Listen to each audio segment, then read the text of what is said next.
The Fereldens are a puzzle. As a people, they are one bad day away from reverting to barbarism. They repelled invasions from Tevinter during the height of the Imperium, with nothing but dogs and their own obstinate disposition. They are the coarse, willful, dirty, disorganized people who somehow gave rise to our prophet, ushered in an era of enlightenment, and toppled the greatest empire in history. There are few things you can assume safely in dealing with these people. First, they value loyalty above all things, beyond wealth, beyond power, beyond reason. Second, although they have nothing in their entire country which you are likely to think of as remarkable, they are extremely proud of their accomplishments. Third, if you insult their dogs, they are likely to go to war. And finally, the surest sign that you have underestimated the Fereldens is that you think you have come to understand them.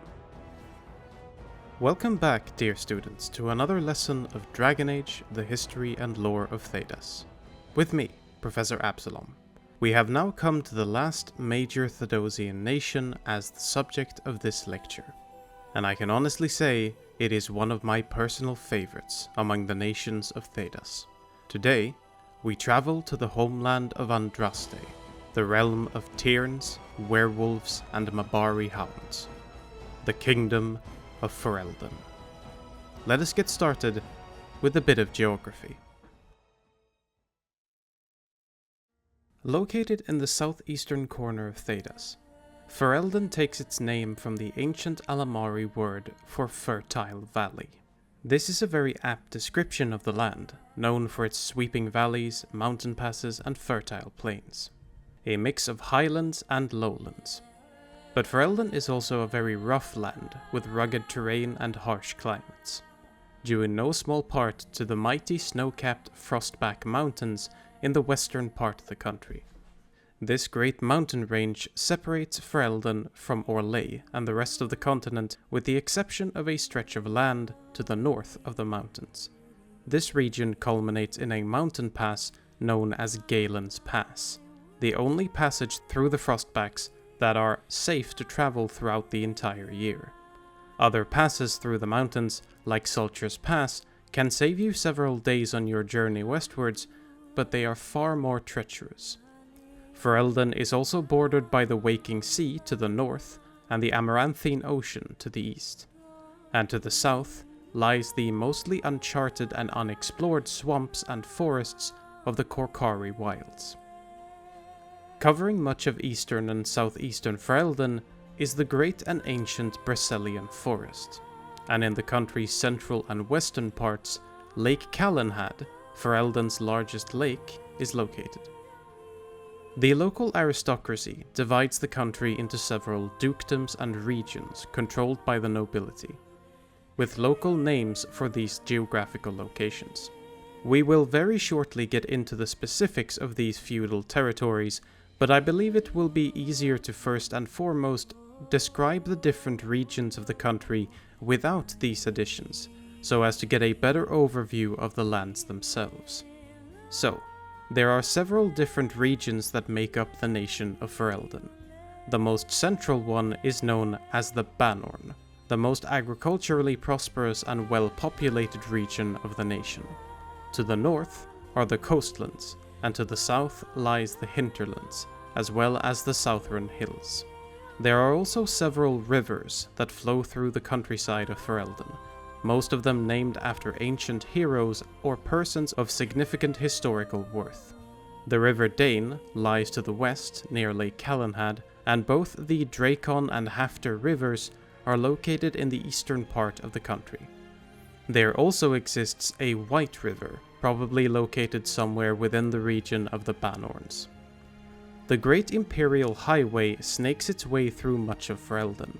Although in its ruined and partially unfinished state, it nonetheless connects the country. Two larger islands lie off the northeastern coast of Ferelden, Brandal's Reach and Alamar. Alamar, and the city on the island with the same name, is a very sparsely populated location, mainly due to the neighbouring island of Brandal's Reach being a well-known haven for raiders and pirates. Despite being labelled a backwater by some, Ferelden is home to a great many centres of civilization. Towns, cities, and significant locations can be found in all the corners of the land. Here is a selection of some of the most important cities and places of note. The nation's capital of Denerim lies in the eastern part of the country, right at the coast and built at the base of a now dormant volcano called Dragon's Peak. South of Denerim, beyond the Brazilian forest, is the coastal town of Gworen. Along the northeastern and northern coastlands, we find the cities of Amaranthine and Highever. In the northern part of Lake Calenhad, on the island fortress of Kinloch Hold, lies the headquarters of the Circle of Magi in Ferelden, most commonly known as the Circle Tower. In this area north of the lake is also the region of Crestwood and the fort of Caer Bronach. Below ground, in the northwestern part of the country, the dwarven Tig of Orzammar is located, and a section of Galen's Pass leads to the surface entrance to the dwarven city. Up in the western Frostback Mountains lies the long-forgotten village of Haven and the ancient Temple of Sacred Ashes. On the southern tip of Lake Calenhad, Redcliffe Village and Redcliffe Castle is situated, and in the middle of a crossroads in the Imperial Highway, there once was a village called Lothering. And to the south, at the very edge of the Korkari Wilds, where the Imperial Highway comes to a stop, the ancient Tevinter fortress of Ostagar is located. In terms of governance and politics, Ferelden differs much from the rest of Thedas' nations, especially other monarchies. As Sister Petrine puts it in her work Ferelden, Folklore and History, in the chapter titled Politics of Ferelden, quote, "To our neighbours, Ferelden seems utterly chaotic. Unlike other monarchies, power does not descend from our throne. Rather, it rises from the support of the freeholders." End quote.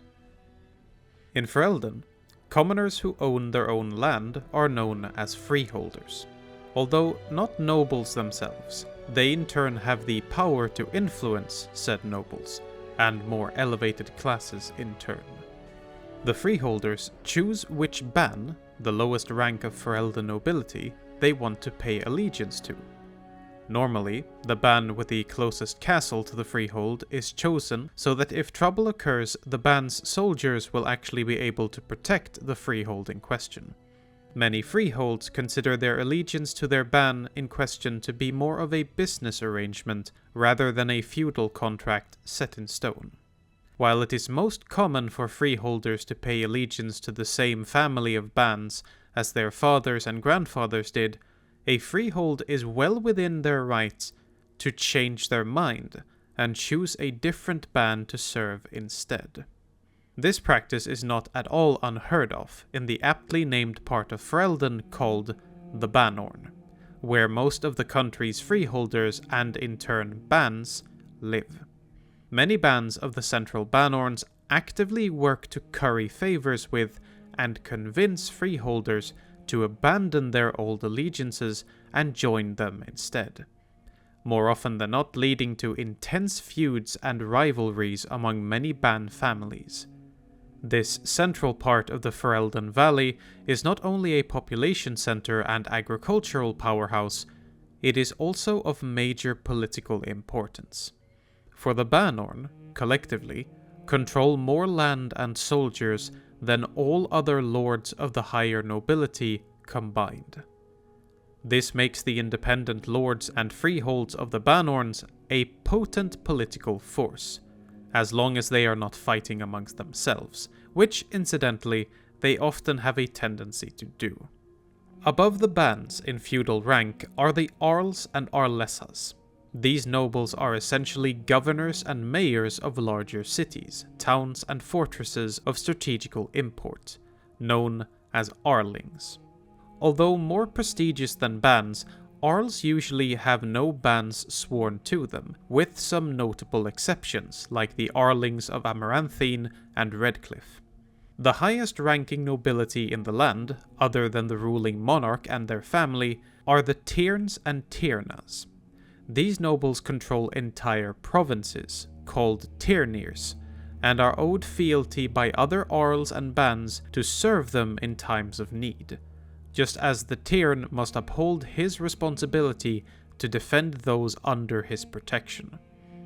The Tierns, historically, were the mighty Alamari bands of ancient past who rose above the rest of the nobility to claim large portions of land and fealty from others. The number of Tierns and their influence would be regulated by the legendary unifier King Calenhad, whom we will talk more about later in the lesson. Today, the two remaining Tiernirs in Ferelden are Gworin and Highever. Ruling over the rest of the nobility and all other subjects of Ferelden are the King or Queen of Ferelden. A fairly new political phenomenon in Ferelden compared to the rest of the nobility, the monarch governs from the capital of Denerim, and all of Ferelden is his or her domain. But as we have already established, authority rises from the ground up in Ferelden, and a monarch of Ferelden who hopes to be successful must be ready to charm, persuade, convince, and on rare occasions add a bit of intimidation into the mix to get their will across, while at the same time acting and displaying the competency and drive that is expected of a ruler, and not just expect everyone to accept them just because they bear the title of king or queen. This can be exemplified with the event known as the Landsmeet, an annual meeting in Denerim where all the nobles of the land gather to discuss important matters of state. Originating with the ancient tribal Alamari, the Landsmeet is said to have been practiced for almost 3,000 years and have only occasionally been interrupted by exceptional events like foreign invasions or blights. Acting as the official legislative body of the nation, the gathered nobles of the Landsmeet are well within their rights to overrule the sitting king or queen on any matters of law. This, however, does not tend to happen that often if the monarch in question is well liked by the populace or significantly powerful. The Landsmeet is also a perfect place for the king and queen to get to know their noble subjects, curry favor with important people or factions, and to exude an aura of royal grace and authority that will, hopefully, garner the approval and loyalty of the nobility. This style of rulership is quite different from many other nations in Thedas. As Sister Petrine puts it at the end of the previously mentioned chapter of her book, quote, "The sight of a king asking for and working to win the support of lesser men is a source of constant wonder to foreign ambassadors." End quote. The chapter Vassals and Their Liege from the anonymously published book A Guide to Statescraft also summarizes the whole thing quite well. Quote, "Some kingdoms rigidly define the rights of vassals and their duty to their liege. In Ferelden, a relatively new kingdom, the Earls and Earlessas theoretically command their Earlings' bands and lords. In practice, those lessers often zealously maintain their independence. Some Ferelden vassals must be goaded instead of ordered, swayed, not ruled. Vassals owe military obligations to their liege, yet often deny even sworn oaths and signed contracts. In contrast, the vassals expect their liege's protection despite provocation otherwise. A successful Ferelden liege applies force, persuasion, and duplicity in equal measure." End quote. Ferelden culture is astoundingly meritocratic, in stark contrast to many other nations and cultures around the continent. A hardy, stubborn, and pragmatic folk, Fereldans in general have no love for pompous self-entitlement, shameless displays of wealth, or fancy family trees. A man or woman is valued for his or her courage, strength, and determination to make something of their life that really matters. And any Ferelden can make something of themselves if they just put their mind to it. That is not to say that authority of all kinds are just shunned or ignored. Ferelden commoners respect and sometimes even revere members of their nobility. But this respect has to be earned by the nobles in question. As opposed to countries like Orlais, the nobility is not untouchable, far from it. If there is any people on the continent that knows the rights and responsibilities of the feudal contract and are willing to raise hell to demand their fair due, it is the Fereldens. This culture and mentality of valuing self-reliance and independence have their roots in Ferelden's tribal past, where many different barbarian warlords of Alamari or other descent lived and struggled for control over the land. The common man and his family work the fields of their farm or freehold, like previous generations of that family have done since time immemorial. And a Ferelden's freehold is his castle. He would rather die than to give up his lot, and will spill blood to defend it and his family. And although behaviors like racism and xenophobia exist in Ferelden, just as it does in the rest of the continent, alienage elves, for example, have a freedom in Ferelden that other countries like Orlais would never afford them. Regardless of race, even if you work the lowliest job as a servant, you are paid for your services, and most often you are free to come and go between jobs as you please. That is not to say that life is easy for the alienage elves though. Most of them still live in urban ghettos and struggle with low-paying jobs, poverty and crime, but there is still a pride in not being treated as badly in Ferelden as in the rest of Thedas. Many alienage elves espouse that they would rather be poor and free than to live as well-treated slaves. Due to the long-standing Ferelden culture of freedom and self-reliance, the state upholds its power as well as law and order in a bit of a standoffish way. While the worst offenses are persecuted and punished, the people are often left to make their own justice. This is very much the case with, for example, the King's Patrol that enforce law and order in the capital of Denerim. Although they have policing duties, the main duty of the King's Patrol seems to be as a sort of standing garrison and militia for the capital, with their main goal being to defend the city and keep order, rather than to uphold the letter of the law. In most aspects of life, citizens are left to their own devices. Commerce and trade is very much unregulated and left alone, just as long as the correct taxes are paid. More unscrupulous establishments like gambling halls, brothels, and other such places are not limited at all, but all around tolerated. In 930 Dragon, the population of Ferelden stood at about 1 million people. While a large portion of the populace live out in the countryside, there are, as previously mentioned, urban centers in the land of varying size. Social standing and class is measured and seen in how close you live to the local ruler in question. Nobles, wealthy merchants, and the overall upper classes tend to live at the center of a city or a community.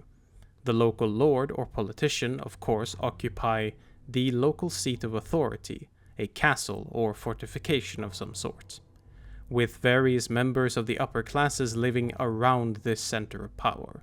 The further away from this, generally, the lower the wealth and class becomes, and the lower class, generally, in a city, live closest to the walls. If you live outside the walls, then that is an indication of an even lower standing in class and wealth.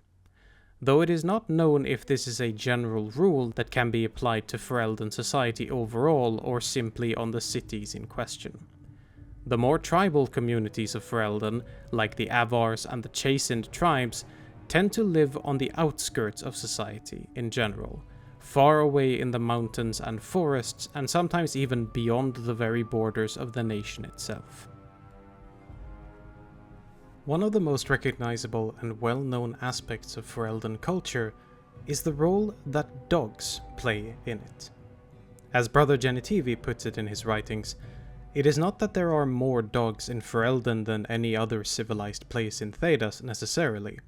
Dogs are used as pets, companions, and work animals across the continent. It's just that, in Ferelden, dogs are shown a much higher degree of appreciation for their hard work than basically anywhere else. Dogs are respected and highly valued in Ferelden society, even being featured in the coat of arms of the royal Therin family, and have been highly respected since the days of the ancient Alamari. And the reasons for this are not just practical, but also mythological in origin. The two legendary Alamari heroes Dane and his son Hafter have significant connections to dogs and canines that have left an important mark on Ferelden culture. Not only is it said that Dane owned a pack of loyal wolves that the noble Mabari race of war hounds are said to be descended from, but that Dane himself had spent time as a werewolf, and that his son Hafter was thus the son of a werewolf. Since Hafter became the first Tyrn in Ferelden history, many noble families claim to be descendants of Hafter themselves in modern times. As such, there also exists a widespread belief that Fereldens share a special kinship, and maybe even familiar ties, with wolves, dogs, werewolves, and canines overall. The fact that dogs were also able to easily detect werewolves, even in their disguised form, was also a big contributor to why Fereldens widely started to befriend and tame canines in the first place. One of the most well-known and extremely beloved breeds of Ferelden dogs, at least by Fereldens themselves, is the noble Mabari War Hound. A strong, loyal, and highly intelligent breed, the Mabari Hound has long been a symbol of status and strength in Ferelden society. The Mabari itself chooses its master and bonds with it for life through a process known as imprinting. Thus, a master of a Mabari Hound is instantly recognized as a person of great worth regardless of where in Ferelden you are. There are several different theories as to the origins of this unique breed. Many of them are shrouded in myth and legend. Ferelden tales talk of the first Mabaris having been bred from the wolf companions of the mighty hero Dane. Others say that they were originally created by Tevinter magisters and their magic during the Imperium's conquest of the Alamari, and that the dogs decided to join the Alamari barbarians against Tevinter instead of fighting them. This theory has some truth to it, if modern Ferelden kennel masters are to be believed. Mabaris are, as stated, highly intelligent creatures, able to execute complex orders and can even understand what is being said to them. This is clearly a result of special breeding done by mages, many argue. Since they are so smart but also very tough and muscular, Mabaris have been implemented very successfully into the Ferelden military. Trained to execute specific tactics and maneuvers like breaking lines of pike formations or pulling cavalrymen straight out of the saddle of their mounts, the Mabari can be a deadly weapon in battle if wielded and trained correctly. By using a special war paint known as Caddis, a Mabari handler can help his hound companion to distinguish friend from foe in the thick of battle due to the war paint's scent. The famous mercenary group known as the Ash Warriors are well known for having perfected the skill of using and fighting alongside Mabari in battle. After all, the breed are not called war hounds for nothing. A pack of trained Mabaris, barking and snarling as they charge towards the enemy, is a battlefield phenomenon that on many occasions have caused even the most battle-hardened of infantrymen to turn tail and flee. In terms of faith and religion, Ferelden is an interesting nation when it comes to the spiritual. In regards to the most widespread religion on the continent, the Orlesian Chantry, Ferelden is a place of some significance. It was here, in ancient times, among the Alamari tribes of Denerim, that the prophet Andraste is said to have been born. It is the homeland of the Bride of the Maker, and each year a multitude of Chantry pilgrims travel to Ferelden to visit the monument of the prophet's supposed birthplace in Denerim, and the city's grand cathedral.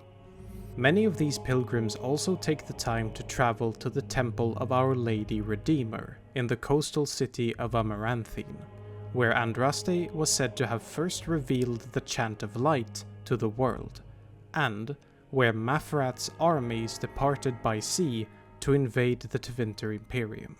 Due to the influx of trade from the city and the many donations of the pilgrims, the Chantry of Our Lady Redeemer has become the wealthiest chantry in all of Ferelden, and the road connecting Denerim with Amaranthine has become known as the Pilgrim's Path. Another holy site of the Chantry situated in Ferelden, and fairly recently rediscovered during the 5th Blight, is the location of the Urn of Sacred Ashes, Andraste's holy remains. This long-forgotten temple had, by the year 941 Dragon, been reconstructed and re-sanctified as the Temple of Sacred Ashes, where the urn is kept and lucky pilgrims might gaze upon the relic and perhaps take a pinch or two of the ashes themselves to heal the sick. Now, while there is basically a chantry in every town and village in Ferelden, there are still remnants of the old faith of these lands. This is the faith of the ancient Alamari tribes of Ferelden, and the Avar tribes still hold true to this religion. It is the religion of the three major gods: Korth, the Mountain Father, Hakon Winter's Breath, and the Lady of the Skies. Along with a plethora of other minor deities, spirits, and mythological heroes, this faith has an emphasis on the power of nature, and several animistic aspects are central to it.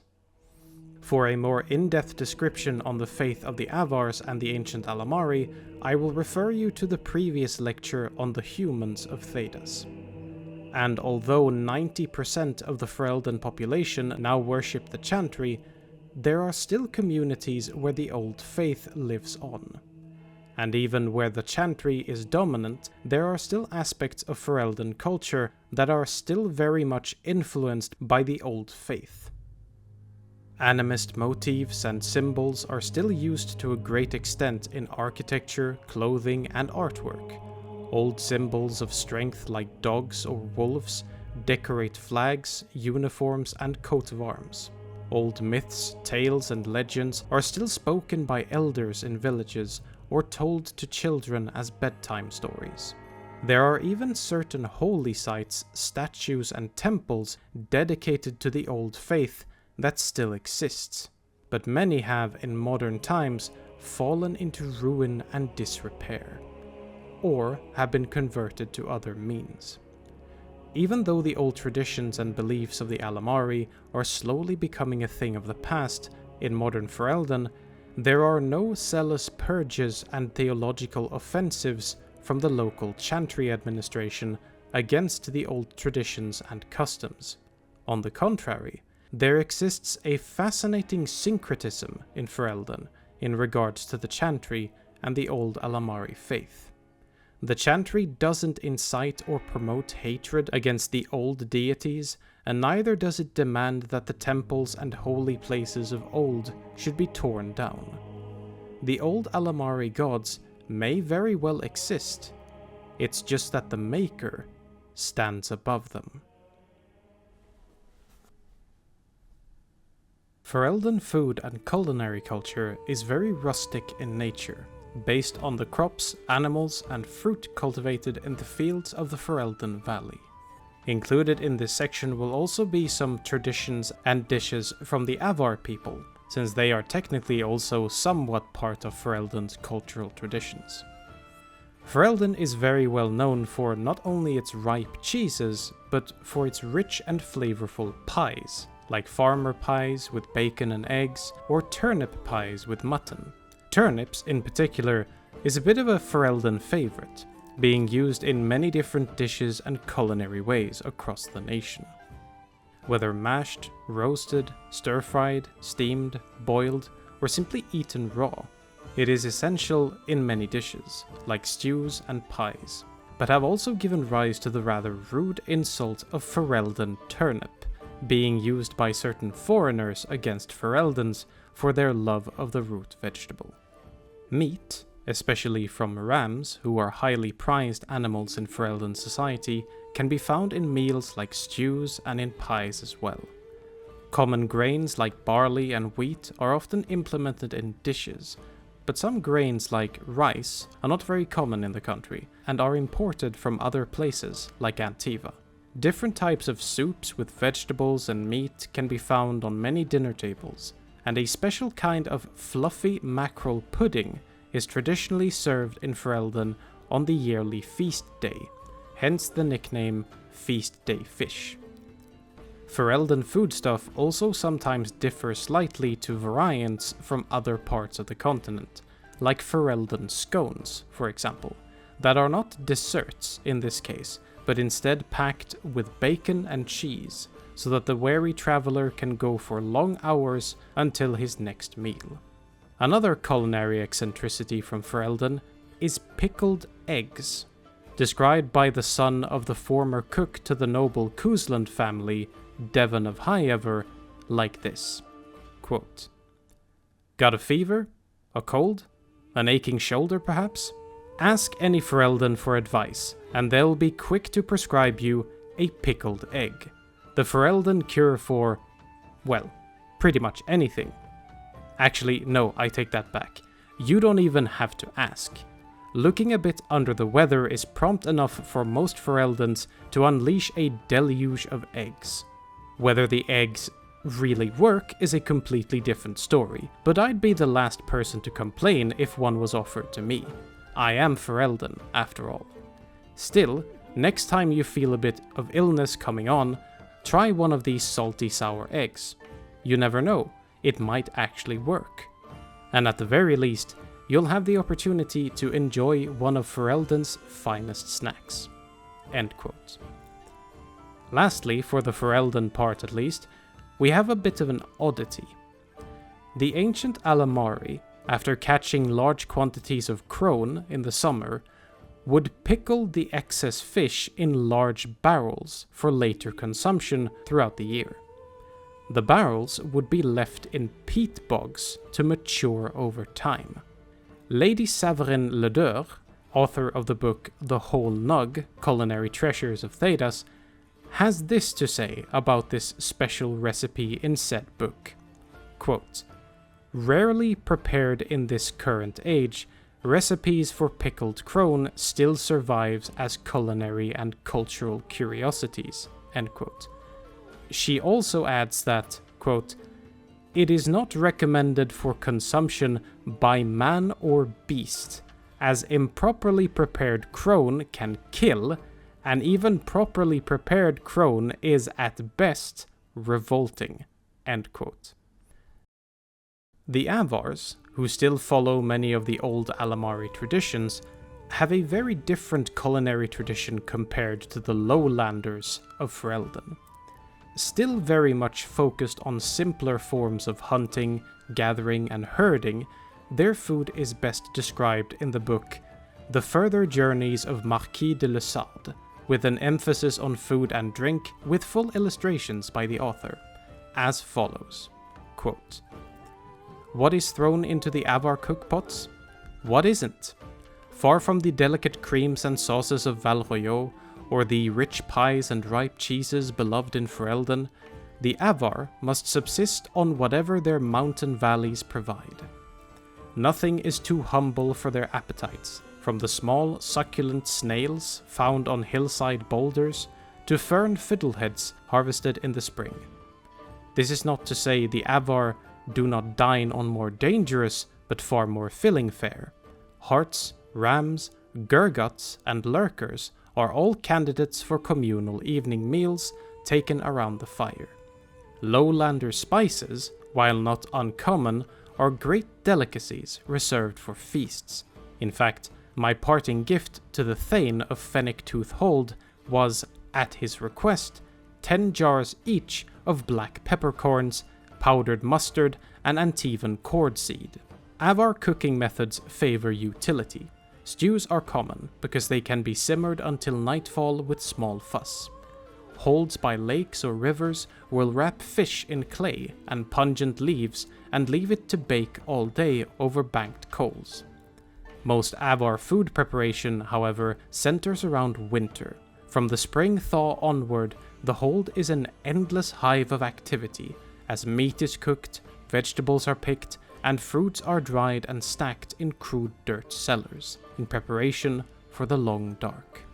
Despite this race against the seasons, the Avar freely leave out rich cuts of meat and piles of plump berries on wood and stone slabs around their village. They believe these offerings propitiate a strange collection of beings they refer to as gods inhabiting the forest. The wise traveler attempts not to judge, and I was treated with all care due to a guest, but I never became accustomed to the sight of good food left out by such a practical people." End quote.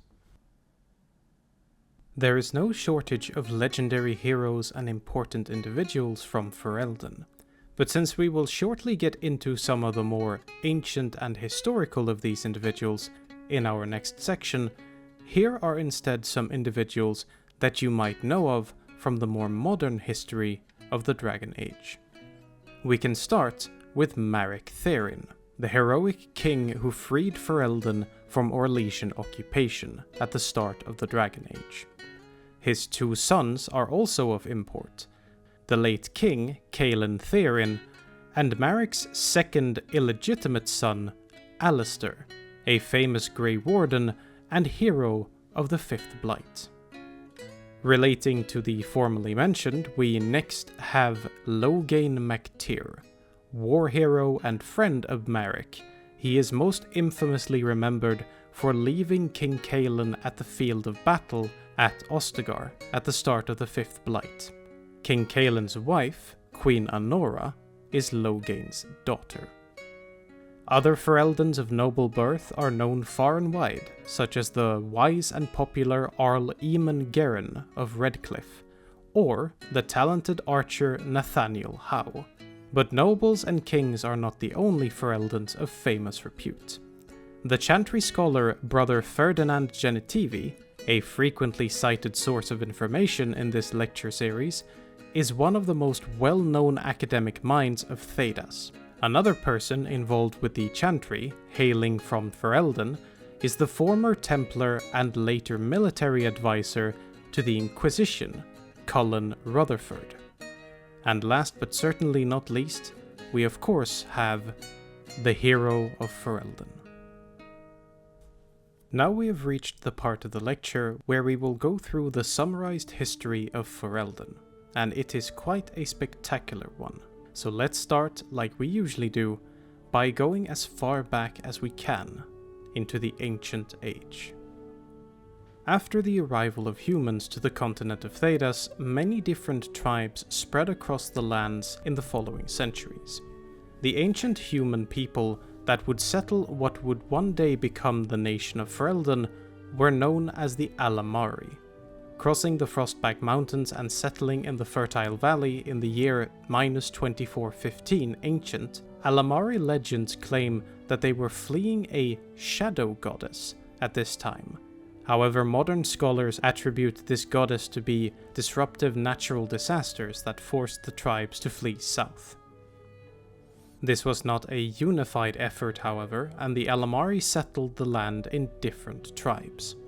Intertribal rivalries and wars would play out along the centuries, as the cultural signifiers that we would today recognize as Ferelden nobility and feudal structure would form during these following centuries and millennia.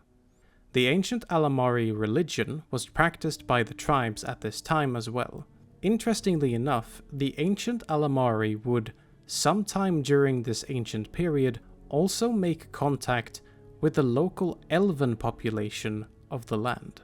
While we can assume, from examples from the rest of the continent at the time, that conflicts and clashes occurred between the two races, there is actually a very fascinating example in ancient Ferelden of friendship and cooperation between the ancient elves and the humans in this area. At least in one specific place. The Brazilian ruins, deep within said forest, were of human make, but was used as an elven place of worship, as well as a place where elders of the elves would enter the slumber of Uthenera. It was a place where elves and ancient humans coexisted with each other. These two coexisting parties were destroyed, and the temple laid to ruin by an unknown terrible presence some time later, and much of the ruins' circumstances are still veiled in mystery. It is, however, a fascinating rarity in the interactions between elves and humans in the ancient age.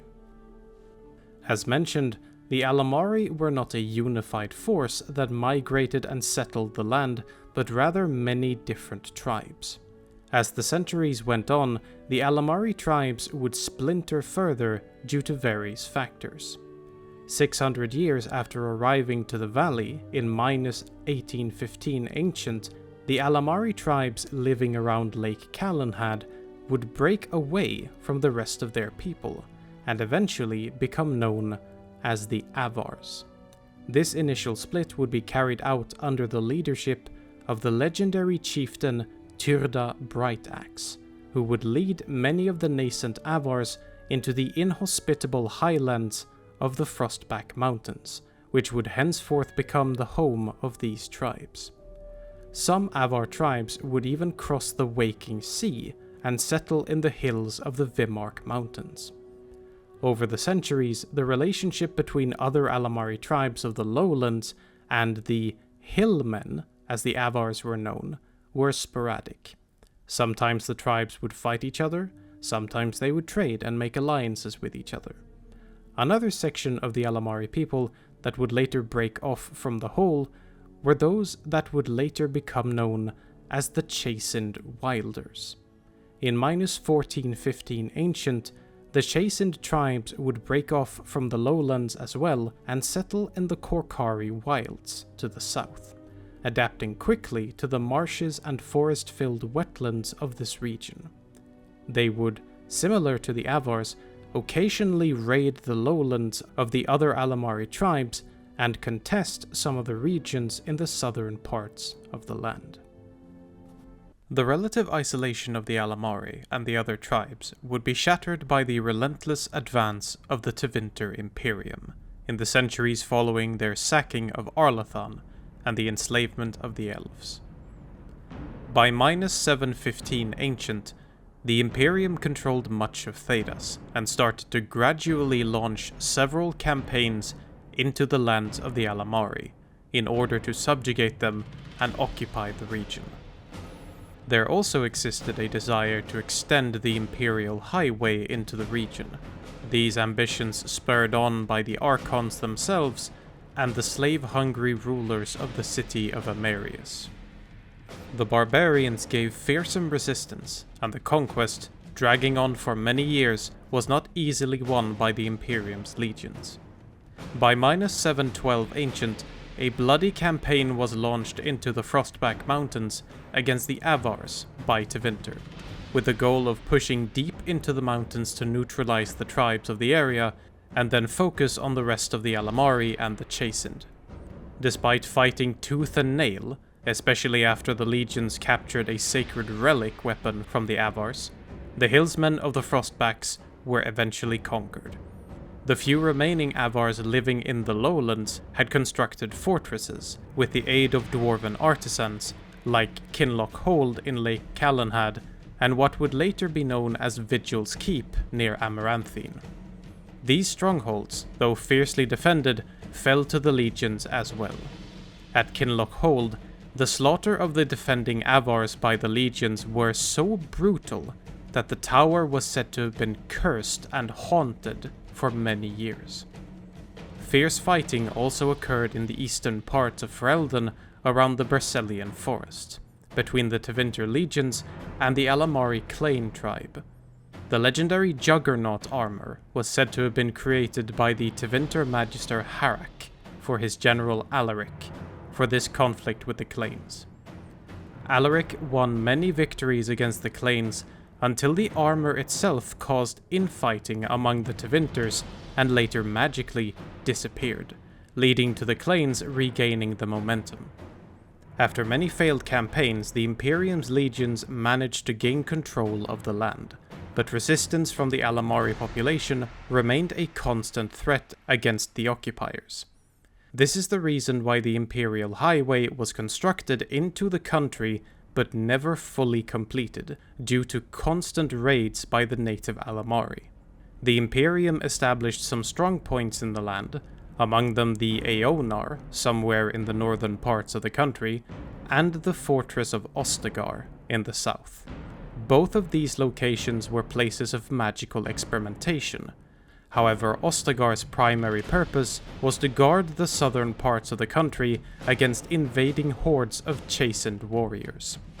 Lake Calenhad was also of great import to the Tevinters, as they believed the waters of the lake was blessed by the old god Razikael, and used the tower on the island in the middle of the lake, as with the previous places, for magical research. The city of Denerim was also founded at this time, as a small Tevinter outpost that later grew into a village and city. It is during this tumultuous time that the Mabari War Hounds are first introduced onto the battlefields of the Fertile Valley, and, if the stories are to be believed, it is where the dogs abandoned their old masters and defected to the Alamari's side, where they have remained ever since. The first blight threw not only the Tevinter Imperium but the entire continent into turmoil, both above and below ground. Eventually retreating back from many of its territories to defend their heartlands, the Imperium eventually pulled out of the Ferelden Valley in the decades after -395 Ancient. By -355 Ancient, the Blight had yet to reach the homeland of the Alamari, who, in the aftermath of the Tevinter withdrawal, had started to, once again, fight amongst themselves. At this time, a war had been waged for 15 years between the Alamari Clane tribe, led by the legendary warrior Luthia's dwarf son, and the equally famous female chieftain Morriganen of the Avars. Not to be confused, by the way, with Morrigan, the Witch of the Wilds of the modern Dragon Age, even though their names sound similar. Luthias had been taught the dwarven battle wrath of the Berserkers by the dwarf princess Skea, and as he in turn taught it to other Alamari, this would eventually lead to the foundation of the Ash Warriors, who carried on the legacy and techniques of Luthias and the dwarven Berserkers. At the Battle of Red Pass, the dwarf son would face Morriganen as well as his own son in battle, slaying the latter. Some sources claim that the two leaders died in this battle. Other tales recount that Morriganen managed to push Luthias back during a series of following battles to the foothills of the mountains, before the two leaders met during a culminating battle in single combat and killed each other. Luthias' body was recovered by a group of dwarf warriors and taken back to Orzammar to be buried there, and his legacy still lives on in the Ash Warriors. Considering that much of dwarven civilization was destroyed as a result of the First Blight, it is impressive that the dwarves took the time to honor Luthias with these rituals, considering the dire situation of their home underground. One of the reasons that the Darkspawn and the First Blight in general never left much of a mark on Ferelden during this time might have been because the dwarves of Orzammar still had control of their capital and the surrounding deep roads during this period, preventing the Darkspawn from surfacing. As Kal Hirol, the other major dwarven thaig beneath the surface of Ferelden, eventually fell during the conflict, this place might have been the Darkspawn's only entry point up into Ferelden during the First Blight. Around the same time as the Battle of the Silent Plains was fought in -203 Ancient, which ended the First Blight, it is said that the prophet Andraste was born in the lands of the Alamari. Though the exact year and indeed place of her birth is still hotly contested and debated by scholars. The prevailing theory is that she came into the World of Thedas in the then small village of Denerim. At this point in Alamari history, powerful tribal alliances were starting to take shape and change the political landscape of southern Thedas. Andraste's father, Eldorath, was the chief of the northernmost tribes of the Alamari, and ruled over vast territories, with good relations to several wealthy Syrian tribes in the Fertile Crescent in modern-day central Orlesian. To cement these connections into a proper alliance, Eldorath had even married the Syrian woman Brona, who would become Andraste's mother. In eastern Ferelden, a similar political marriage between the chieftain Hegar II and Theloise had created a mighty Alamari tribe which controlled much of the eastern territories of the land. Their son Mafarath, raised as a warrior and tactician, would take command of this tribe after the death of his parents due to sickness some years later. Though severely weakened and beaten back by the First Blight and numerous natural disasters, the Tevinter Imperium was at this time suffering from internal strife, yet still controlled the largest empire on the continent, and continued to exert its power on the southern parts of Thedas, particularly through slave raids into Alamari lands. This gruesome phenomenon had been a recurring problem since the start of Tevinter expansion into Alamari territories back in the -700s Ancient, with the Tevinter slave hub of Emerius, later Kirkwall, organizing and pushing for many of these raids throughout the years. This is one of the reasons that Vigil's Keep was originally built by the Avars in northeastern Ferelden, so that the fires from the fort would be visible at great distance, warning the locals when Tevinter ships neared the shore. And so the Tevinter slave raids were still a problem at the time of Andraste's birth and youth. In -187 Ancient, Mafarath and Andraste were married, creating, in theory at least, an alliance of barbarian tribes that encompassed much of southern Thedas, the largest union of its kind south of the Waking Sea. This tribal alliance was, however, a bit shaky from the start, as some smaller tribes were skeptical to its necessity, since they had not suffered as much at the hands of the Darkspawn or Tevinter as others had. Most of them would come around, however, due to what would occur during the following years. Sometime after the marriage, a raid was carried out by the Imperium on the Alamari settlement where Andraste and her father lived. The Tevinter soldiers and mages razed the settlement to the ground, killed Eldorath, and kidnapped many civilians and turned them into slaves. Among them, Andraste herself, who spent an unknown amount of time as a Tevinter slave. Experiencing the brutality of the Tevinter slave trade, and the Tevinter's veneration, although now quite shaken faith, of the old gods, this would affect her outlook in the future. For Andraste had, ever since childhood, experienced strange dreams, visions, and periods of immobility and trance-like states.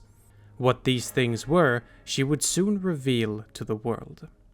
With the murder of Eldorath and the kidnapping of his daughter, overall command of the Barbarian Alliance fell to Mafarath, who eventually managed to negotiate the return of Andraste from Tevinter enslavement. Politically, many of the tribes had sworn fealty to Eldorath, and since he was now gone, their loyalty was mainly to his daughter Andraste. So one can imagine that Maferath not only wanted to save his beloved wife from enslavement, but there was also a pressing political reason to do so. As Andraste was safely returned to her homeland, she now started to preach of a new god known as the Maker, and the visions that he had imparted to her as his prophet. The sins of the Tevinter Magisters, the false old gods that had recently wreaked havoc across the continent in the form of an archdemon, and of course the commandment that magic was meant to serve man and not rule over him, met with enormous approval from her people who had long lived in the shadow of the slave-hungry Tevinters and their mage masters. Her religious followers grew more and more numerous, to the point that Maferath was able to use the spreading of this new faith to unify the disparate tribes of the Alamari under his authority. As Andraste and her people grew stronger, Tevinter influence receded even further in southern Thedas, as resources were pooled to rebuild the capital of Minrathous and consolidate the rest of the Imperium's holdings. As a result of this, the Chastened emerged from the Korkari wilds and claimed Ostagar in the year -184 Ancient. In the year -180 Ancient, Andraste and Maferath assembled a mighty host of Alamari warriors, around 10,000 strong according to some sources, to take the fight to the Tevinter Imperium, cast down the false idols of the old gods, and free the people of the north by showing them the Maker's light. Departing from the port of Amaranthine, the barbarian horde crossed the waking sea and attacked Tevinter with military force and religious zeal. Maferath and his warriors won many battles against the soldiers of Tevinter as the weakened borders of the Imperium were pushed back. Andraste acted as her husband's spiritual counterpart, spreading her faith to the oppressed and downtrodden civilians of the Imperium, and raising the soldiers' morale with charismatic zeal. Allying with the elven slaves who had risen up against their Tevinter masters, the forces of the elven leader Shartan joined the forces of the Exalted March as well. Aided by several supposed miracles that cleared the way for Andraste and her faithful, today thought to be numerous natural disasters befalling Tevinter at this time as a consequence of the blight, Maferath's armies pushed deep into Tevinter territory, until they stood but a short distance from Minrathous. At the Valerian Fields, west of the capital, the armies of the faithful and the proper legions of Tevinter clashed in the year -171 Ancient. After a hard-fought battle, Maferath and Andraste's forces emerged victorious. Maferath would, however, in secret, betray Andraste to Archon Hessarion in the aftermath of this victory, in order to secure a truce and the lands the Alamari had gained up until that point. Chantry Canon says he was motivated entirely by jealousy of his wife's influence, while other historians point to tactical necessity. The specifics of this tale will be told in a future lecture, in the interests of time. Andraste is betrayed and brought to Minrathous, where she is executed in -170 Ancient. But the faith that she had spread would only grow in the years to come. One of Andraste's disciples, Havard, managed to gather the prophet's ashes and return them to her homeland, where they would be stored in the urn of sacred ashes in a secret temple far up in the mountains. With the end of the Exalted March, the Alamari now controlled much of southern Thedas, and Maferath divided this vast territory among his 3 sons, and charged them with creating nations that could stand up to future conflicts with Tevinter. For more information on the other nations ruled by the Alamari at this time and what happened to them, check out my previous lectures on Orlais, Navarra, and the Free Marches, respectively. Gifting the Dales to the elves for their help during the war, Maferath himself took up rule of modern-day Ferelden.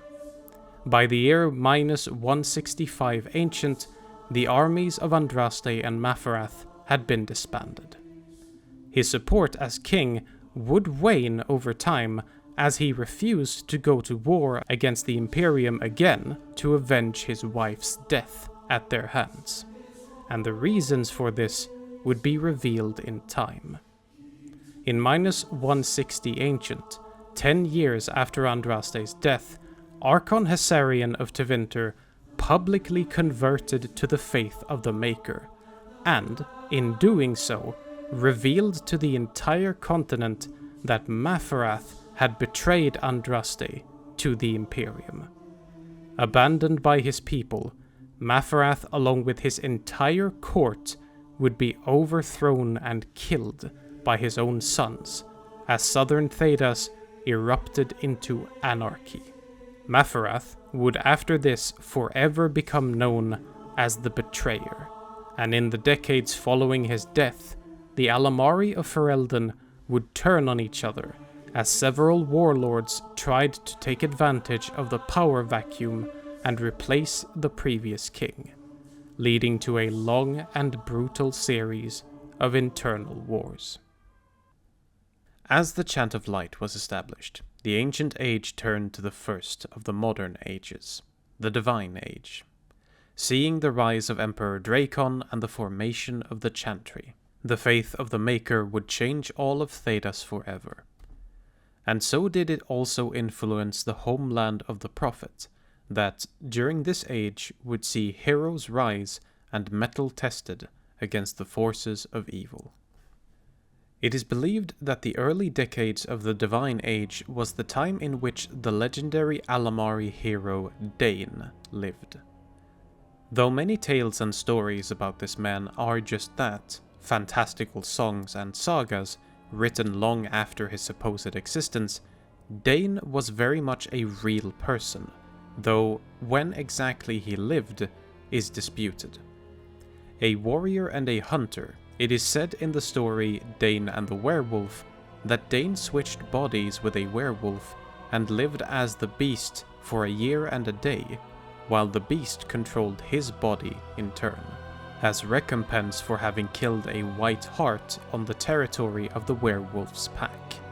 This tale has never been proven and are disputed by modern Ferelden scholars, but have nonetheless led to, as mentioned earlier, several nobles today believing they descend from Dane, or even more superstitiously, from werewolves. Some conflicting accounts claim that Dane actually lived during the early Black Age, and that his connection with werewolves was that he led a crusade to rid the land of the beasts, hence why they have ceased to be a major problem in modern-day Ferelden. The hero Dane is also said to have owned a pack of loyal, tame wolves that some claim the modern Mabari Hounds descend from, and he is also famous for slaying the fearsome dragon Fenshal with the legendary sword Usaris, a blade he supposedly passed on to his son, Hafter. Hafter is another legendary Alamari warrior that we know a bit more about, as the written and contemporary sources are more numerous and trustworthy in regards to him. Supposedly the son of Dane, Hafter was the man who, during the chaos and turmoil of the Second Blight, when Darkspawn invaded the Fertile Valley en masse, managed to unite the disparate tribes of the Alamari against this threat in 140 Divine. As a united front, the Alamari under Hafter fought a long and hard campaign to reclaim their lands from the Blight, but their losses were staggering. Hoping to take advantage of this situation, the Avar and Chasind tribes entered into an alliance to attack their Alamari rivals in the back, while they were occupied with Darkspawn. And so, Hafter and his forces had to fight many fearsome and desperate battles on two fronts throughout the years. Despite the odds, Hafter's leadership prevailed as he and his forces managed to deal the Chasind and Avar armies a devastating blow in 150 Divine, driving their forces back into the wilds and highlands respectively. Now renowned and respected as a hero by the Alamari tribes, they came together to name Hafter Tyrn, the first of that title in the history of the valley. With his rule as Tyrn, Hafter had once and for all established the Alamari as the dominant tribe of the land over the Avars and the Chastened. According to the tales of Hafter and his blade Usaris, this is how his life comes to a close. Quote, "After years of ruling the valley in peace, it is said that Hafter left Ferelden, sailing into the unknown east of the Amaranthine Ocean, with the blade still in hand, never to be seen again." End quote. As the Divine Age became the Glory Age, Hafter's descendants would not be able to uphold a peaceful legacy of the lands they governed. In 210 Glory, Tyrn Cadman, Hafter's grandson, decided to declare himself king of all Alamari tribes. This turned out to not sit well with said tribes, who rose up in opposition against him, and this resulted in a civil war. 8 years later, at the Battle of Valmorn Hills, Cadman is slain in battle, which makes the region deteriorate even further, as political rivals now pound to try and carve out their own piece of the valley. This period of turmoil would later be known as the War of Crowns. Later in the Towers Age, it is said that Flemeth, the future Witch of the Wilds, was born in the first year of this age, in the village of Highever. The tale of Flemeth is too long and detailed for us to dive into during this lecture, but we can summarize some parts that are relevant to the main topic at hand. A woman of great beauty and secretly bearing the gift of magic, Flemeth lost the man she loved to the schemes of an evil ban, though the circumstances of these events vary depending on the tale. Taking revenge upon the ban, she fled while hotly pursued into the Korkari wilds, where it is said she encountered a spirit or demon who possessed her and turned her into a bloodthirsty abomination, or a competent magic user, again depending on the tale. Flemeth supposedly, together with her daughters, led a massive chastened horde to attack the Alamari lowlands, but was driven back by the Alamari hero Cormac. Her legend is highly disputed by Brother Genetivi, who writes on the subject thusly, quote, "It's difficult to say how much of Flemeth's legend is true and how much is false.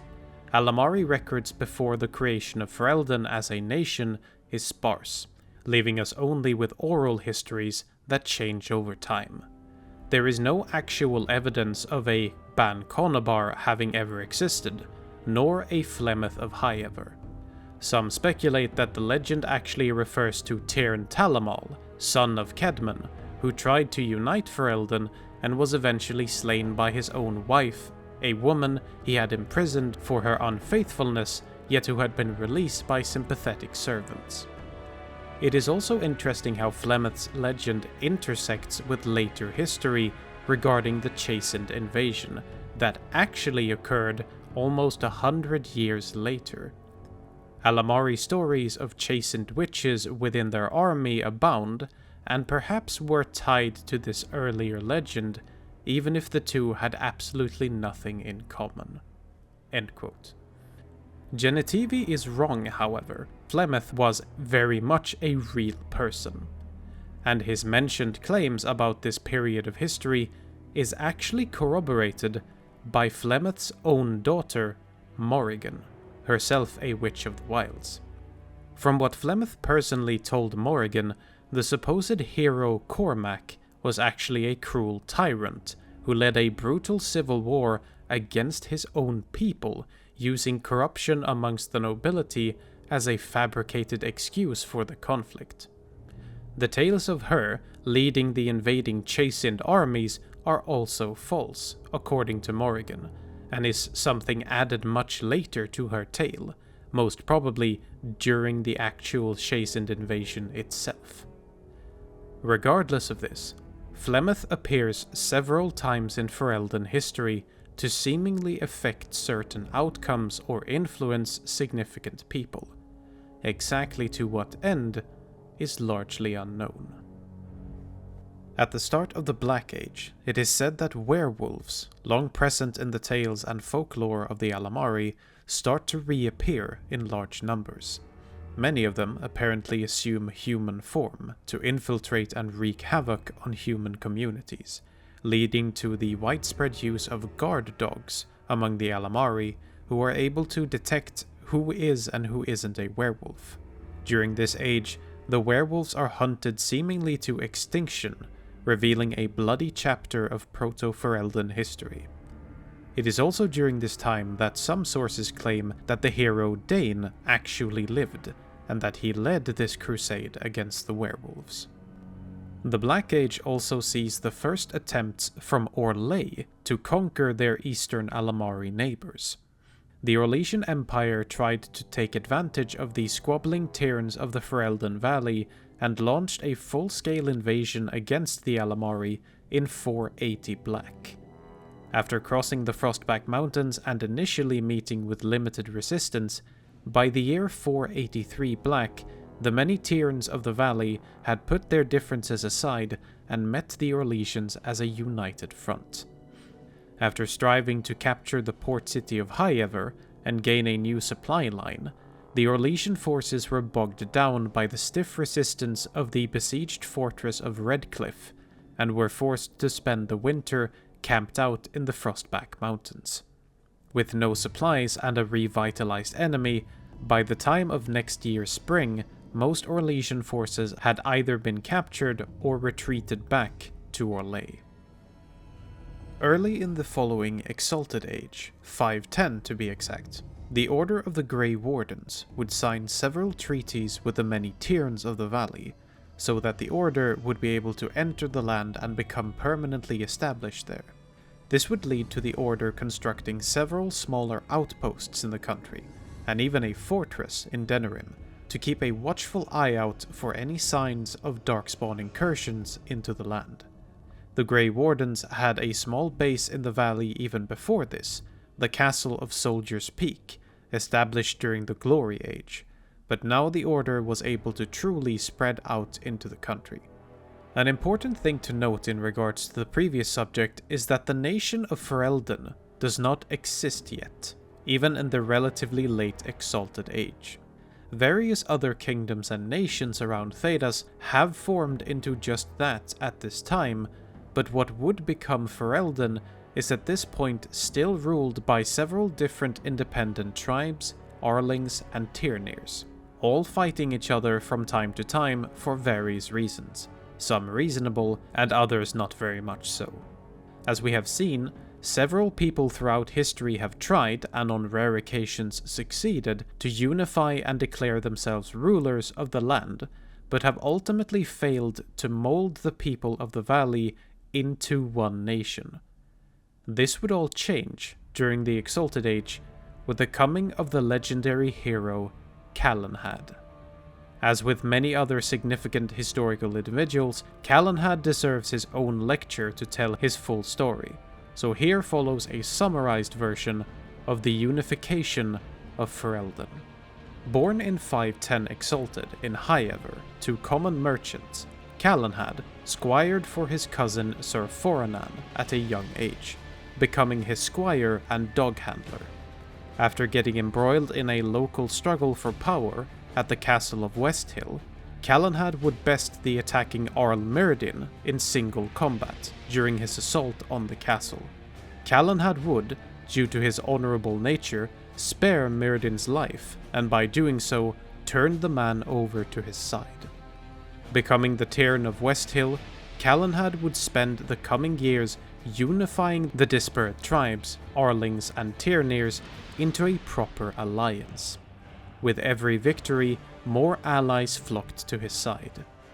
Folk heroes like the vaunted warrior woman Lady Shayna and the apostate mage and advisor Aldernon stood by Calenhad's side as he campaigned. Due to his honourable reputation and solid faith in the Maker and the Chantry, many more flocked to his banners. Among his allies would number the famous Ash Warriors, the Circle Mages of Kinloch Hold, who apparently enchanted his silver armor, and the Templars of the Chantry. During a decisive battle against the Tyrn of Denerim at the Battle of White Valley, he defeated the last major opponent he had for the unification of the land. He also marched across the country and captured Redcliffe Castle, making him one of only 3 men who have managed such a feat in all of history. In 542 Exalted, Callan had convened a Landsmeet in which he was chosen as king of the newly created nation of Ferelden. It is from this point onwards that Ferelden truly comes into being as a coherent nation. With his queen Meryn, he would sire a son by the name of Wayland, and through him the now royal family of Therin would rule Ferelden for many ages to come. The Chantry would later name King Calanhad as one of the Anointed in 788 Storm, for championing and spreading the faith of the Maker to all the corners of his new realm. During the following Steel Age, there would be minor internal squabbling within the borders of Ferelden, as well as external threats facing the nation. When the new Queen Fionn took the throne in 618 Steel, the bands of the Banorn were engaged in a series of bitter feuds, rivalries, and small-scale civil wars. Reflecting on the eclectic nature of the Lords of the Banorn, she wrote these lines on this period of her early rule. Quote, "There have been 3 wars this year fought over elopement, 5 fought over wool, and 1 started by an apple tree. It isn't even winter yet. Who would believe that these same bands, now trying so hard to kill one another, just last year united to give me the crown?" End quote. This would sadly not be the only conflict that would befall the Banorn during this age, as in 650 Steel, the Avars would once again gather in huge numbers to raid and pillage the lowlands of Ferelden. Led by the great warlord Balak, they flooded into central Ferelden in huge numbers and put the Banorn to the torch. A future king of Ferelden, Tyrn Lewis Mavbray, would have been killed by the barbarians during this conflict had it not been for a skilled knight by the name of Sir Kennem Barris. For 2 years, the Avars sacked and plundered the Central Valley and its farmlands until they were finally driven out in 652 Steel. Due to the devastated freeholds and farmlands of the Central Valley, the brutal famine that followed the war would be one of the worst in Ferelden history. The brutalities perpetrated against the Fereldens by the Avars are still remembered to this day, making the relations between the Ferelden kings and the barbarian tribes on the borders hostile for ages to come. While most people struggled during the following famine, others managed to weather the storm. An example of the latter were the inhabitants of Hargrave Keep and its lady, Ban Hargrave. Hargrave and her knights had helped the king to drive the Avars out of Ferelden during the war, and the Ban had managed to persuade the ruling king to grant her a large plot of land to build a defensive keep. And so in the boglands of the Fallow Mire in southwestern Ferelden, the lady built Hargrave Keep. It and its surrounding villages fared well from the fish and game of the area during the famine, while other communities reliant on farming suffered starvation. As Steel passed into Storm Age, 2 individuals stood as candidates for the then vacant throne of Ferelden, Arland Therin and his cousin, Sophia Dryden. Despite being a charismatic leader, Sophia did not manage to garner enough support for the throne, and Arland was crowned king. Still trying but failing to push her claim, she was imprisoned, but spared execution and, to appease her supporters, allowed to join the Grey Wardens instead of losing her head. Dryden managed to rise in the ranks of the Order, and eventually she became Warden Commander in Ferelden. As the years went on, King Arland turned out to be a brutal tyrant of a ruler, violently and ruthlessly silencing and murdering any dissidents he saw as a threat to his rule. As the atrocities grew worse for each year, several bands still loyal to Sophia made contact with the now Warden commander and begged her to intervene to save the nation. She eventually agreed, breaking the political neutrality normally practiced by the Warden Order. Attempting a coup in 7-5 Storm against her cousin, it would ultimately end in failure.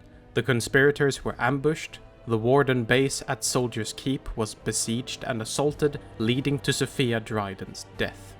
In the aftermath of the rebellion, King Arland not only stripped the remaining nobles of House Dryden of all land and titles, but also banished the Grey Wardens from Ferelden, forbidding its members to set foot inside the nation.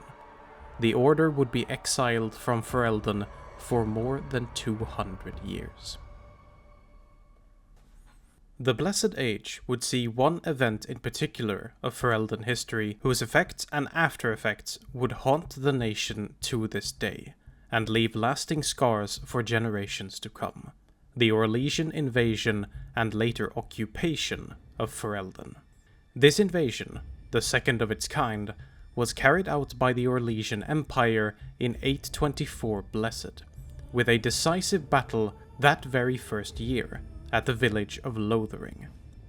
Here, the Ferelden king Vanedrin Therin would be soundly defeated and routed by the Orlesian forces, and the king would later be killed that same year in the fighting.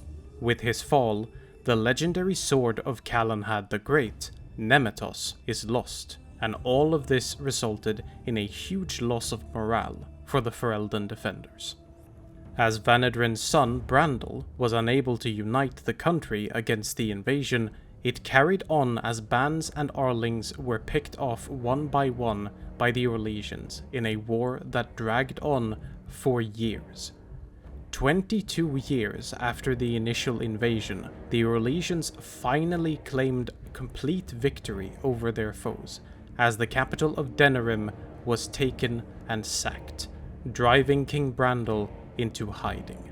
Brandel, now known as the Defeated, and some loyalists would continue the fight using guerrilla tactics, but many of the nobles of the land either struggled on their own or had given up to the invaders.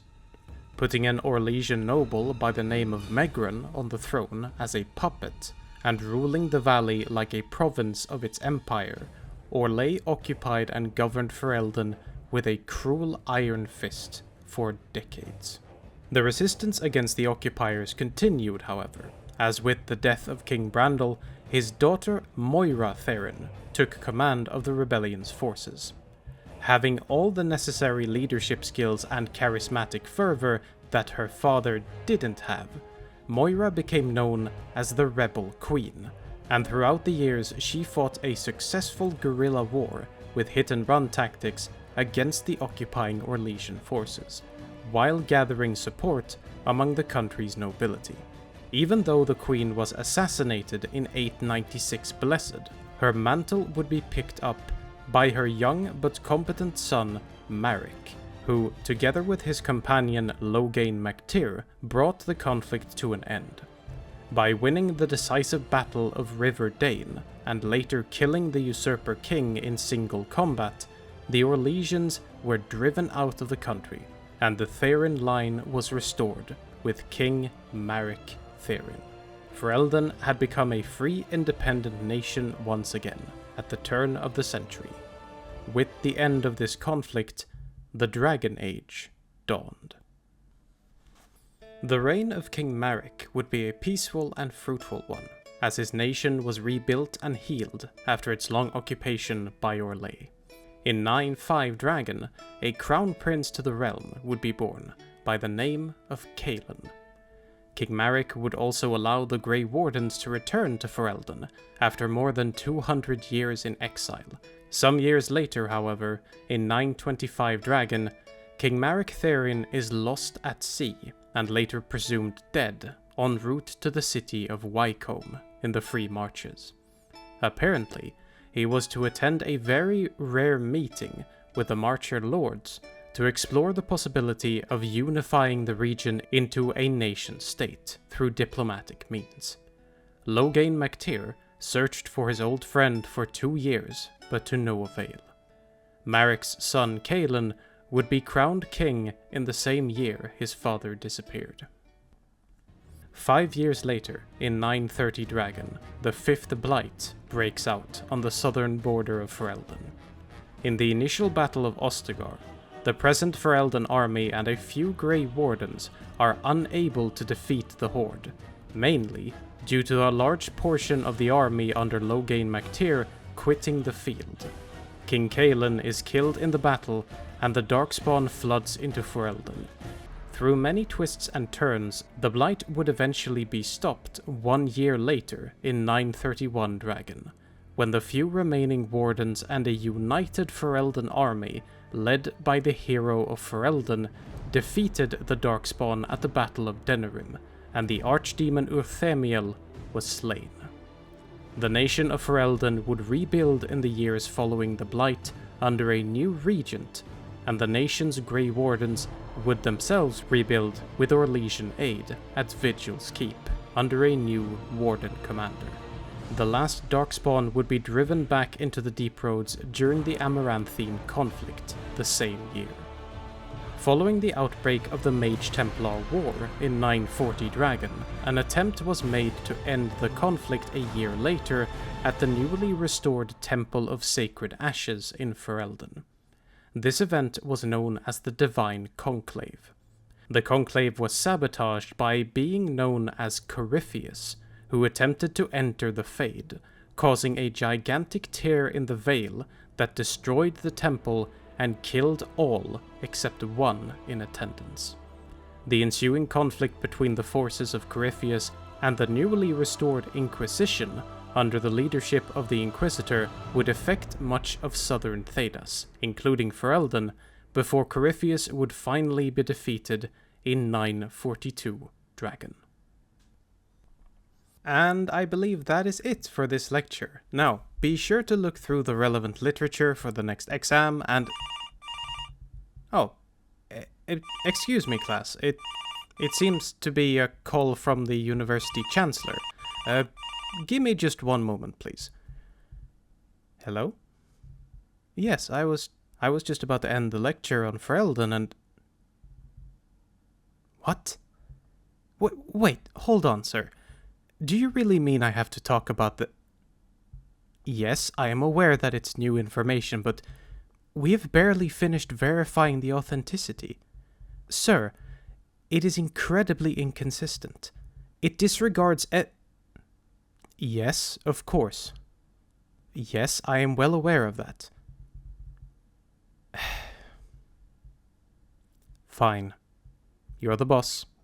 I'll talk about it. Yes? Thank you. Goodbye. So sorry for that, class. I seem to have forgotten the final part of this lecture. So sorry for that. Let us just go through this last part, and then we will be done for today. In the years following the Exalted Council and the fate of the Inquisition in 944 Dragon, the elf mage known as Solus would be revealed as the Dread Wolf, one of the ancient Evanuris once worshipped as gods by the elves. After the conflict between the Inquisition and Corypheus and the Exalted Council, Solus dedicated the following years to gather followers, the Agents of Fen'Harel, with the ultimate goal of bringing down the Veil, flooding the world with the raw essence of the Fade, and restoring the power and glory of the Elven people. This would culminate in the ritual in the Arlathan Forest in 952 Dragon. In the years following the Exalted Council, Varric Tethras and the inquisitorial scout Lace Harding was charged by the Inquisitor to track down and stop Solus from enacting his malicious plans for Thedas, as well as putting together a team that could aid them in this endeavor. During this time, they would also recruit another member into their party, an individual who received the nickname Rook by Varric. Splitting the veil by using a dagger made out of pure lyrium, Solas was at the very last second stopped by the intervention of Rook, Varric, and the rest of their group. But as a result, something great and terrible managed to slip across the veil and into Thedas. The escapees were none other than the two remaining members of the Evanuris, Elganan and Gillenane. Finding shelter and a safe haven within the crossroads, Rook assembled a team in order to combat the rising threat that was the two remaining elven gods. This group would become known as the Veil Guard. Rook and the Veil Guard would combat the evil forces of the two elven gods over much of northern Thedas, including the members of the Venatori and the Antam. Battles would rage at the Grey Warden fortress of Weishaupt, and grand cities like Minrathous and Treviso would come under attack from blighted dragons, just to name a few examples. But while events were unfolding in the north, so too did they unfold in the south of Thedas at the same time. The Evanuris were hell-bent on bringing blight, war, and destruction, not just to the north of Thedas, but to the entire continent. A new blight had risen, a blight modified by the monstrous villainy and intellect that was Gillenane. The attack on the south was first and foremost carried out by the proxies of the Evanuris at the start of the war. The Venatori in Orlais, as they made common cause with a splinter faction within the Orlesian nobility and causing a civil war that destabilized the nation, and the Antam and its naval forces raiding and pillaging the coastlines of the south. The Darkspawn would, just like during the previous Blight, amass in huge numbers in the wilds south of Ostagar. Leading the defense of the south, apart from each separate nation and their respective armies of course, was the Inquisitor and what remained of the Inquisition, still using Skyhold as a base of operations. The Venatori, although managing to capture the Orlesian capital of Valroyo and launching attacks into the Free Marches as far east as Kirkwall, would eventually be fought to a standstill, and the Antam's naval forces would be driven from the seas of the south with the help of Isabella and the Felicissima Armada. The armies of the Free Marches would even unite under one banner to march south to their allies' assistance, after dealing with many of their own problems. It would be the threat of the Blight and the Darkspawn falling upon southern Ferelden that would result in the hardest blow for the south. The Blight would consume much of eastern and southern Ferelden. Even the capital Denerim would fall to its corruption. Where the Taint had been active during the previous Blight, almost as if it had laid dormant for years, it sprung up as the sixth Blight progressed. Through an alliance brokered by the Inquisition between Orzammar, the Avars, and the Chastened tribes, the leaders of Ferelden managed to hold the Blight and the Darkspawn at bay for a long time. But eventually, the Darkspawn attacking Ferelden, previously a trickled but later an unstoppable flood, marshaled a horde which numbers were unheard of. Cities and villages in the south of the country were abandoned, and in the end the stronghold of Redcliffe could not hold out and fell to the enemy. The shores of Lake Calenhad writhed with corruption as the land sickened and died, leaving those Fereldans that might survive this catastrophe to succumb to starvation, if not slain by Darkspawn or corrupted by the Blight. Skyhold housed refugees and stood firm against the Darkspawn onslaught, but supplies became fewer and fewer. At the end of the Blight, as the forces of the Veilguard were preparing their assault on occupied Minrathous, and as the eclipsed sun of Elganan hung in the sky, much of Ferelden, as well as parts of Orlais and the Free Marches, had been consumed by the Blight. Just before Rook and the others were about to attack Minrathous, Orzammar, if the reports are to be believed, hangs on by a thread, but reports have become few and far between. Whatever future remains for southern Thedas and its people when the sixth blight comes to an end remains to be seen. But from what has been revealed, it most assuredly looks like a sorrowful and bleak one. There. Now we are done. Are you happy now? Great. Thank you. Bye. On that rather depressing note, that will be the end of today's lecture. Regardless, I hope you all enjoyed it, and I will see you in our next and final lesson on the nations of Thedas, where we will take a look at the larger islands of Thedas, Seheron and Parvollen. So keep an eye out for that. Until next time, I have been Professor Absalom. Have a great day, take care, and I will see you in the next lecture. Thank you very much for watching this video.